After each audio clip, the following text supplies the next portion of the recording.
Hey guys, and welcome to the Triple R podcast, part 3. I know it's been years since I've done one of these, but I've had one in the back of my mind for a while. This one's going to be quite a bit shorter. We're probably going to be clocking in at under an hour. But this is a cool idea I've wanted to do in a while called Read With Me. I'll explain it a little bit more later on, but more or less, there's multiple ways to watch or listen to this. You can go on YouTube, and I will have video of the magazine up as I'm going through it. Or you can go to retromags.com and go and download the magazine I'm checking out, which you'll see here in just a second. But, as you can tell, we're going to be back doing podcasts every once in a while. If you guys like this, let me know. If you're watching on YouTube, go to the YouTube comments. Leave me a comment of a magazine that you'd like me to go through. Or go to the Triple R forums over at retroreviewrevolution.com. Leave me a message in the forums over there. Let me know what you guys want to see. So until then, I'm not going to give away the issue just yet, but I'm going to be playing some music. There'll be, of course, a song, because I still feel that music is a huge part of gaming, and I like featuring some soundtracks from some classic games on here. But the song I'm going to pick is going to give you a little clue of what's in the cover of the magazine, and then we will unveil the magazine after the song.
Hey everyone, Lefko here from Triple R.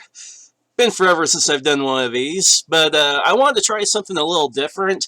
This is going to be published both as a podcast and as a YouTube video, and I'm simply going to call it Read With Me.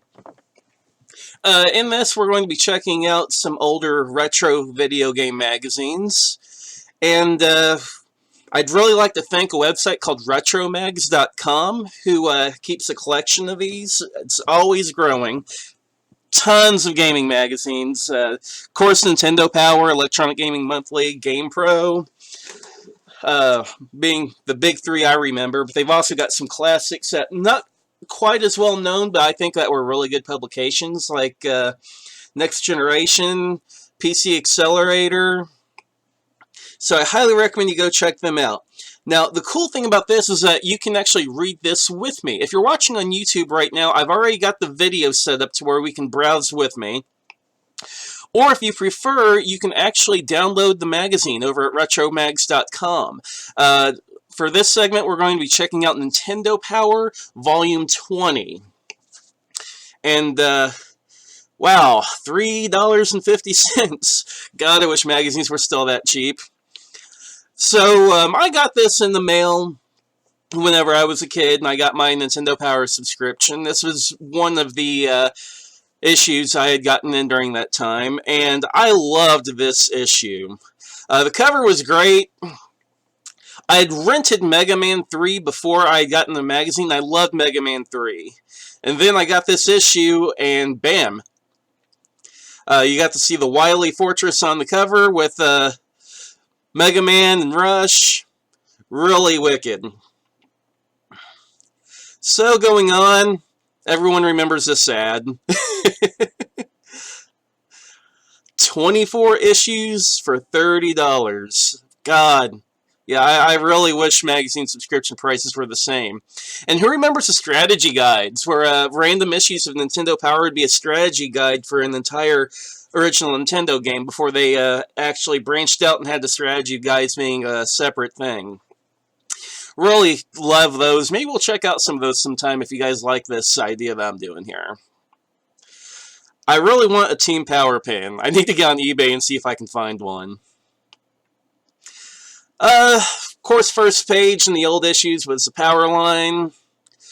Just some basic news and overview of what's in the issue. Features Mega Man 3. They're also checking out Deja Vu, which was a really, really good adventure game for the original Nintendo. That was actually a port from a Macintosh game. And they're also looking at the Immortal, which I loved the theme of the Immortal, but then I got the game and tried it, and I hated the actual gameplay. But reading about it was always awesome. It looked so good. I mean, just the flavor and the theme of the overworld, all of it looked awesome. Then you got the game, and it's like it's impossible to control, and you're lost. And they also take a look at the Miracle Piano, where you can play keyboard using your Nintendo. Hey, there's Nestor up there in the corner. Nestor was always an awesome little extra. I loved the little bit of attitude they gave to each issue, and I was really bummed out later on. I think it was the Super Nintendo era that they finally kind of phased Nestor out. Here we got the mailbox. I wrote in a couple times, never got in there. I love this guy here. He got a high score on his Game Boy while on a plane. And, interesting, this letter is from Steve Wozniak. We all know Steve Wozniak as one of the pioneers in computing. Apparently he was a huge fan of Nintendo Power as well. And, honestly, it's the first time I've ever noticed that. Like I said, whenever they called him Ingenious Apple Man, remember I was a kid, I had no clue what they were talking about. And apparently, like I said, the Game Boy was kind of like the theme for this month's letters section. Then there's some stuff about a college frat. There's a president of a Club Nintendo. Well, not Club Nintendo, let's go back there. More like a Nintendo college high school group thing. Then we got our feature, Mega Man 3. Another old feature that they always had was a Game Pack data box, which I thought was kind of cool. Had the memory setup of an MMC3. I never knew what that meant. 2M times 1M, had no clue what that was. I did like, however, how they would rate the graphics and sound as a 4.5. Play control, 4.2. Really? I would think play control would be higher. Challenge and lasting fun, 4.2. Theme and fun, 4.5 for me. But anyway, going on here. I like this kind of sort of crossbody teardown of Mega Man. They did it in the RoboCop game, which I thought was kind of cool. And I loved seeing the Nintendo Power issue where they kind of had Mega Man's internals. And then there's Rush, which was an interesting new addition to the Mega Man series. He gave it a lot more flavor than the Item 1, Item 2, Item 3 of Mega Man 2. And if you look here, you can see that Mega Man and Rush are both solar-powered, which was kind of interesting. Wonder what happens if they run out of fuel. Like those underground levels, maybe the battery keeps Mega Man going for a while. I don't know. Going on to the next page, it shows off the new slide mechanic, which was a huge mechanic for Mega Man 3 and really brought a lot to the game. And I was really disappointed that they took away the slide in Mega Man 9 and 10 because they wanted to make it more like Mega Man 2, which was a really cool game, don't get me wrong, but I feel that Mega Man 3 added some great mechanics with the slide. And it's also interesting, you can see here the Do It By the Numbers, how they go through the stage. They would fight Magnet Man first, then go Hard Man, Top Man, Shadow Man, Spark Man, Snake Man, Gemini Man, Needle Man. I never followed that path. Even after getting this issue, I never followed that path. Usually Top Man would be the first guy I'd go to, followed by Magnet Man, and I would take both of them out with a Mega Buster. Then usually I'd move on to Hard Man, Shadow Man. Then from there I go usually Spark, Snake, Gemini, and Needle for my final four. However, that's one thing about the old Mega Man games. Certain people could learn a pattern for the boss and take him out with the Mega Buster no problem. Other people, they had to have the weapons. And different people could do different bosses. It was unique. And then another thing I loved about Nintendo Power, the maps for the stages. If you didn't have the game, or let's say you could only rent the game as a kid, I would study these maps. Yeah, it was kind of a geeky thing to do, I guess. But yeah, I would always study these maps and learn these stages. These maps come in so handy. And they give you some little tips in between here and there.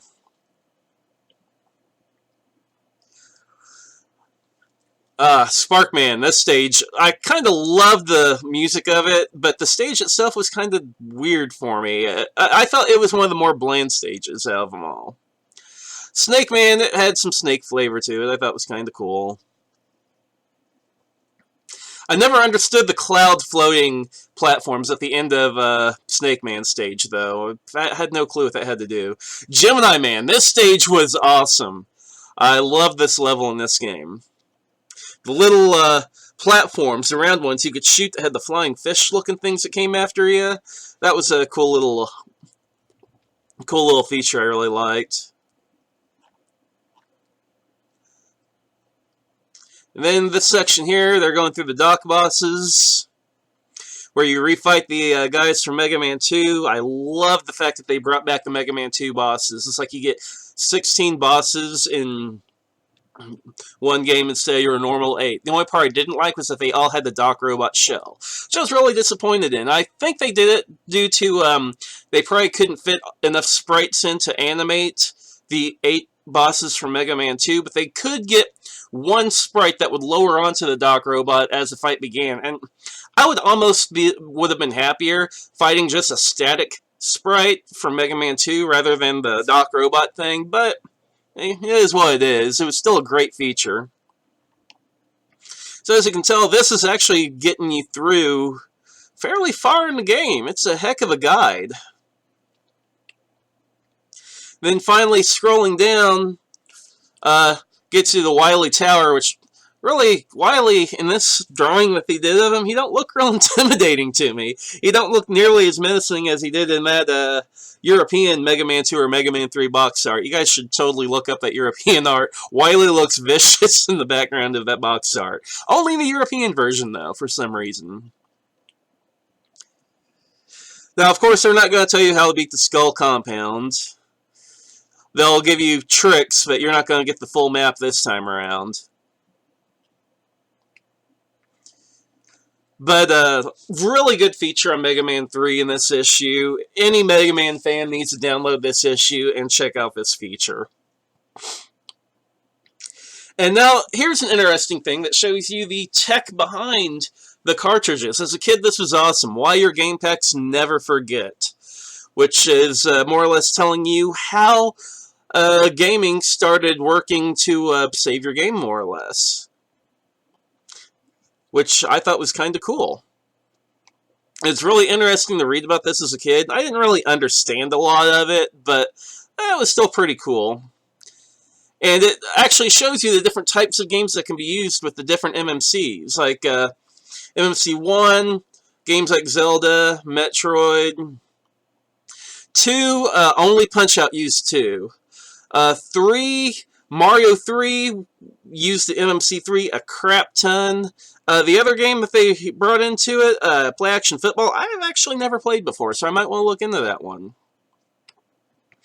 MMC5, Castlevania 3 being one of the MMC5 games I thought was awesome.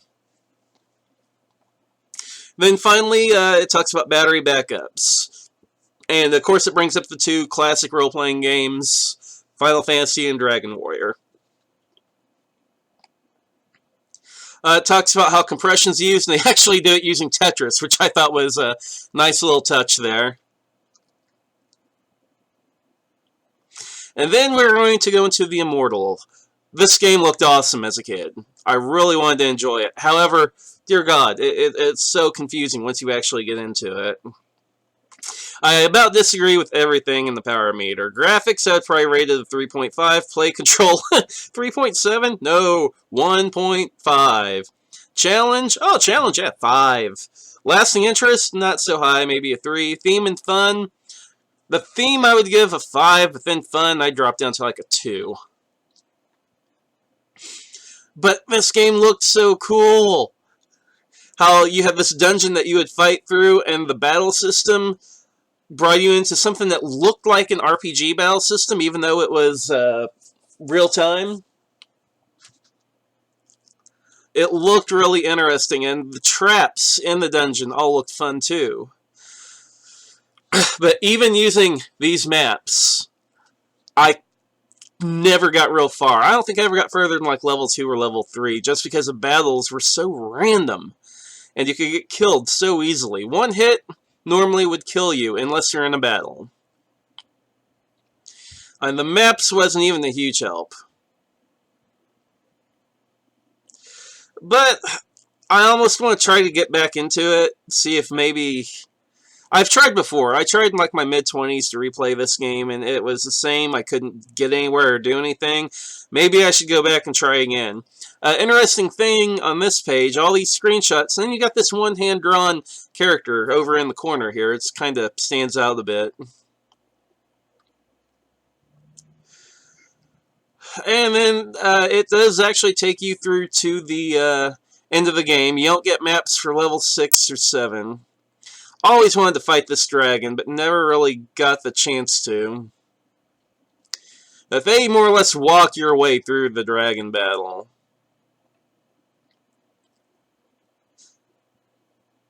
Classified information. I really wish someone would have made like a full issue of classified information for random games. This is a huge codebook called Classified Information, just because I loved the theme that Classified Information had and the layout it had. This one here, it tells you the famous Help Me from Castlevania 3. It actually talks about the Invisible Man in Final Fantasy, which was actually the reason behind this. Whenever you walk through a door, all the sprites outside the door become invisible. And then whenever you walk back out the door, the sprites become visible again. Well, this guy here was actually flipped in the coding. Of course, they wanted to call him an Invisible Man instead. It's just an error in the programming, but it's a cool little thing if they actually did feature it. Never played Heavy Shredding or Dungeon Magic. Heavy Shredding looks like a... I don't know, it don't look that interesting from the screenshot. Dragon Spirit. Loved Dragon Spirit as a kid. The stage select was a huge help to me whenever I ran the game. Really enjoyed Dragon Spirit, though. Never played Alien Asylum or Image Fight, but I'm sure these stage select codes were really helpful. Skate or Die. I was one of the few people in my hometown that never got into Skate or Die, while a lot of my friends did. I'm sure unlimited boards would come in handy. As a matter of fact, it's got a crap ton of codes here for Skate or Die. This page would probably help out someone a lot. It talks about Swords and Serpents. Thunderbirds, which... Thunderbirds is a game I kind of enjoyed quite a bit. An interesting thing, all these codes say they're from agent number whatever. I'm wondering how that worked out. Whether agent number was like employees over at Nintendo that would get an employee number, or whether they just make something up. It says here you can send in your own agent number, but you know that some of these codes did not come from the submissions. There's no way that kids could figure out certain codes. One that comes to my mind immediately would be the Extra Life code from Turtles 2 on the NES. It's this long code. Actually, I think I got that wrong. I think that one's actually the Konami code. So, ignore me on that, but there's certain codes... I can't come up with any off the top of my head. There's no way you'd learn them as a kid. They had to have been leaked by a developer, by Nintendo or something. Okay, Deja Vu. Another one of my huge favorite games on the NES. I loved the trilogy of Deja Vu, Shadowgate, and Uninvited. Loved picking up all the items and exploring the game world and everything. And this one here, it kind of goes through the game for you a little bit, but really it just almost just pushes you along a little bit by asking questions. It asks you the questions, and the answers that you come up with are your hints to get through the game. It's not a full walkthrough, but I really liked the layout of this article and how it didn't just give everything away. It fit the theme of the game so well. Being a spy that's lost his memory, it asks you all the right questions for you, though, to figure out what to do. And then this next section here, it almost is more of a walkthrough, but you kind of caught on right when you read the page to where you would actually flip past it if you didn't want to know it first. So I guess there's more or less something for everyone.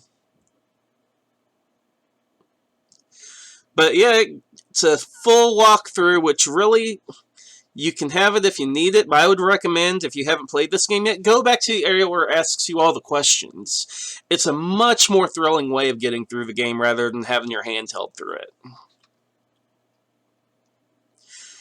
And it gives you kind of like the map of the area. And then we have our next feature game, Bart vs. the Space Mutants. I wanted to like this game so much. It looks so cool from this ad here, but it wasn't to be after I rented it. And then they talk about Gremlins 2. This, on the other hand, was a fantastic game. I loved this game. The soundtrack was awesome. The gameplay kind of reminded me of The Legend of Zelda. And it more or less shows you, you know, the weapons you can get, the items you can get, what traps there are. Gives you a nice map again of levels and whatnot. Has kind of like bubbles that highlight important areas of the map that you need to watch out for. Now, if I remember right, and I could be wrong, this takes you almost through the entire game. Gremlins 2 is a short game to begin with, but it takes you, yeah, pretty well through the game. So here's 4-1, 4-2. Oh, the Machine Gun Mohawk. That was an interesting boss battle. This game is one of those games, however, where the game got easier the further you got through. You start out really weak, but your character, in my opinion, gets way overpowered towards the end of the game. The only thing to watch is the jumps. And then, here's our special feature on the Game Boy, and Dragon's Lair was one of the features to... Oh no. Really, for their Game Boy feature, the games in the front page, like Burai Fighter, F1, Super Scrabble, what? No, these are not the games to be pushing. And the screenshot from Dragon's Lair is from the arcade version at first. Then there's another screenshot, obscured by a dragon wing. That's the Game Boy version. Oh, and then it starts going into the game. Never was a big fan of this one. Mercenary Force. This one looked interesting as a kid, but I never got back to it, and maybe I should go back and look it back up again. Burai Fighter. I think I played it and hated it. F1. I've never been a racing fan, especially on the Game Boy. However, the perspective in the screenshots looks interesting. I wonder how playable it is. This one I might actually want to look up. It kind of looks like something like Pole Position. So, I don't know, maybe we want to look at it. Super Scrabble. If I want to play Scrabble, I'm sorry, but I'll play the real version. Then we have the Game Boy classified information. Here we go, Nemesis. Bonus stages and Nemesis were important. And Gargoyle's Quest. Now we're getting to the good stuff for the Game Boy. Loved some Gargoyle's Quest.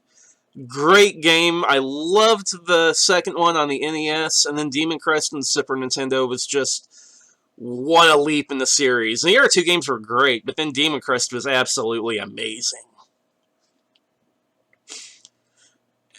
Okay, and then we have the Game Boy Top 10, and this is a lot better here. Mario Land, Tetris, Gargoyle's Quest, Batman, Final Fantasy Legend, Double Dragon, Turtles, Paperboy, Spider-Man, NFL Football. Almost all of those are top picks for me.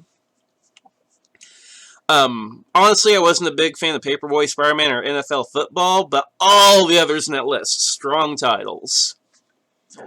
Coming soon, Gremlins 2 and Operation C.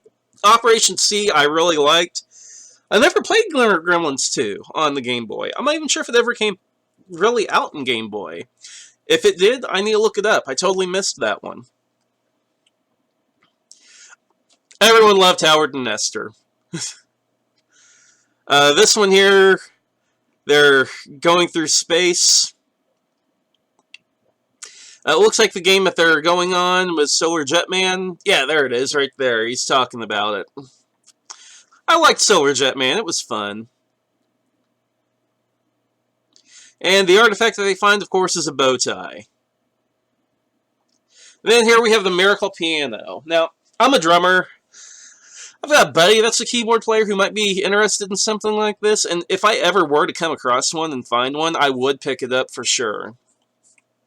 It would be interesting to see, it is a teaching system, if this would actually be good enough to actually teach you how to play piano. If I ever came across one, I would definitely pick it up. It's interesting how it turns it to a game. You've got the robot or the shooting gallery, and then you've actually got the normal notes on screen. As far as songs to play along with, they've got the usual kids songs on here, Ode to Joy, Mary Had a Little Lamb. But then, interesting, they have the Star Wars theme in there. It's type of the Star Wars theme, but it's totally Star Wars. So, I kind of want to get on YouTube now and look that up later. Then La Bamba, that's an interesting one that they threw in there. Then Counselor's Corner. This section of the magazine, people would write in and ask questions. Destiny of an Emperor is a huge one. Dungeon Magic. It looks like a role-playing game's got a lot of questions in this one. which I can see that. Crystallis, fantastic game. I mean, if you wanted to play a hugely upgraded version of Legend of Zelda, Crystallis is one to look at. It's got some interesting tips for how to defeat the Emperor. Also, where to find the Lime Flute. Dungeon Magic and Swords and Serpents I've never played. They kind of look interesting, though. Then the contests. I love the contests. This one here, you could become a character in a Valiant comic book, either Captain N or Game Boy. There's Howard down there in the corner. Gotta love Howard. Always being like the go-to guy for Nintendo when it came to advertising, and he always had such enthusiasm with everything he did. You could see the enthusiasm in the pictures, but if you ever meet the guy in real life at a convention or something, he's still that same enthusiastic guy. Very interesting, though, you see him pictured right here, no bow tie. Very odd. I'd still love to find one of those Nintendo Power jerseys. That was also a prize. I got on eBay. And then Now Playing comes at some... it looks at some games that weren't featured, but just gives you some info on them. Conquest of the Crystal Palace! Oh, look at this! We have the NES Tournament 2015 winner. For those who don't know, every year over at Retro Review Revolution, we have a tournament to vote for a favorite NES game. And this past year, Conquest of the Crystal Palace won. Interesting to see that it was not a big feature title for Nintendo Power. It got shoved in the back. Along with Jackie Chan's Action Kung Fu, another fairly strong game. And then Silver Surfer. Okay, I can see that one getting thrown in the back. It's a very frustrating game, to say the least. Adventures of Rad Gravity, I wasn't a huge fan of. Werewolf, though. Werewolf was a really fun game. And Arch Rivals. I got this game for next to nothing whenever I was a kid. Like, a rental store literally sold it for 50 cents, I think. So it was almost nothing. But I enjoyed it. I spent a lot of time with it. I love the fact that you could just beat the crap out of the opposing team, steal the ball, and score. And it gives you some power rating meters. Arch Rivals scored fairly low, where I kind of liked it. Chase HQ scored fairly low. Conquest of the Crystal Palace, surprisingly, nothing higher than a 3.8. So, yeah, there's some surprising. Werewolf, nothing higher than a 3.5. I really enjoyed that game. Kind of interesting. And then we have NES achievements, where people could mail in their high scores or if they completed games. Got guys that beat Adventures in the Magic Kingdom, not a problem. Captain Skyhawk, I had fun with that game. Crystallis, Final Fantasy, beat all those. Mafat Conspiracy, never beat that one, but I did enjoy it, and I should come back to it. Ninja Gaiden 2, now there's a hard one. Fun game, though. Pinbot, high scores in Pinbot, which I liked the NES port of Pinbot. I think I featured it many years ago, back when Play the NES was still around. Then Rescue Rangers. Yeah, unless I burned through that game in like an hour whenever I was a kid. Revenge of the Gator, Rockin' Ball, Rollerball, Snake's Revenge. There's an interesting one. Wall Street Kid. Now you can burn through that game real quick if you know what you're doing. And finally, Tetris High Scores, which Tetris High Scores has lived on today to people actually still going to Tetris tournaments where they still use the NES version. And then we have the Nintendo Power Top 30. I always like looking at the top 30. For issue 20, the top 3, Mario 3, Final Fantasy, and Crystallis. 3 huge titles that are at the top of my radar when it comes to the NES. Looking at the others, Mega Man 2, awesome game. Turtles. I know a lot of people supposedly hated it. I enjoyed it as a kid, and apparently a lot of other people did too for it to rate this high. Then, of course, Zelda, Tetris, Mario 2, Dragon Warrior 2. Dragon Warrior 2 is a game that no one talked about, but it was really, in my opinion, a great, great game that was criminally ignored. Interesting enough, the game below it, though. Number 10, Back to the Future. Who liked this game? I mean, who liked it as a kid? This is a game that we all went to the video rental store, we looked at it, we're like, oh, cool, Back to the Future, I love that movie. Take the game home, we hate the game. Other games, Castlevania 2, Blaster Master, Batman, Zelda 2, Fester's Quest, which I actually liked, Super C, Castlevania 3, Operation Wolf, Double Dragon 2, Knight Rider getting surprisingly high.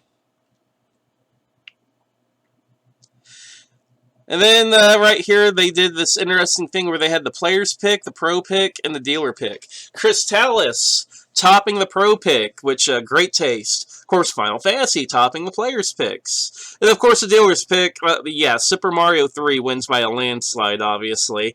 That game sold like mad when it came out.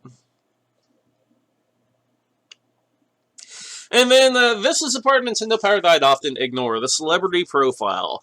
The celebrity profile for this issue was New Kids on the Block. I've always been a metalhead. From the time I was 4 years old, I loved heavy metal music. So, the fact that metal bands were never featured, and instead this stuff was, this always got skipped over.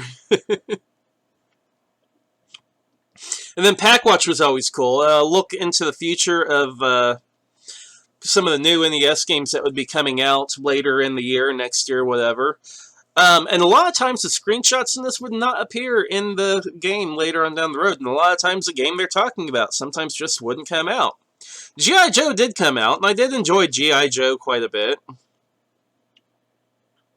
Metal Storm is an awesome game. It is an NEST winner from way back. I think this was the PlayTheNES.com nest, back when they still were running and had theirs. Fantastic game.